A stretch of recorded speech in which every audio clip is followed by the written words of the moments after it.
नमस्कार बच्चों, कक्षा 5 विषय पर्यावरण में बच्चों हम पढ़ रहे थे अध्याय 31। इसमें है आपदा प्रबंधन। बच्चों आइए हम प्रश्नों के उत्तर में और आगे बढ़ते हैं। प्रश्न है, सूखा पड़ने के क्या क्या कारण हो सकते हैं।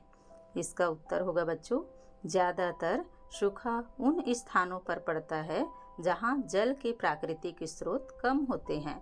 यदि कोई जगह जल के स्रोत से दूर हो तो वहां पहुंचने तक वायु की नमी बहुत कम हो जाती है। इस तरह उन स्थानों पर तो वर्षा बहुत कम होती है या बिल्कुल नहीं होती। किसी स्थान पर जंगलों के लगातार कटने पर भी वर्षा कम होती है, इस कारण सूखा पड़ता है। अगला है बच्चों, सूखा पड़ने से क्या क्या हानियां हो सकती है। इसका उत्तर होगा, सूखा पड़ने से सबसे अधिक प्रभाव किसानों पर पड़ता है। वे खेती नहीं कर सकते। सूखाग्रस्त क्षेत्र में अनाज, फल, सब्जियों की कमी हो जाती है। पीने के पानी की कमी हो जाती है। इस कारण लोगों को कठिनाइयों का सामना करना पड़ता है। अगला है बच्चों, बाढ़ क्यों आती है।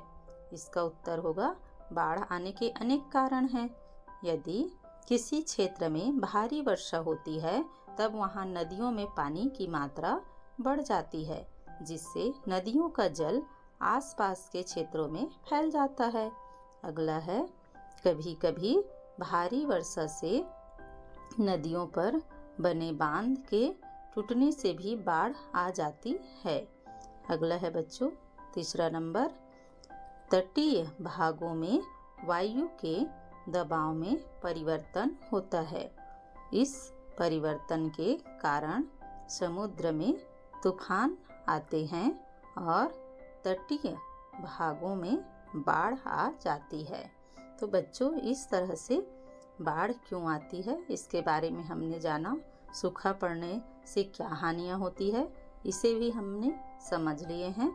सूखा पड़ने के क्या क्या कारण हो सकते हैं इसे भी हमने अभी जानकारी लिए हैं, इसे भी जाने हैं। तो बच्चों ये सभी आपदा प्रबंधन के अंतर्गत पढ़ लिए हैं।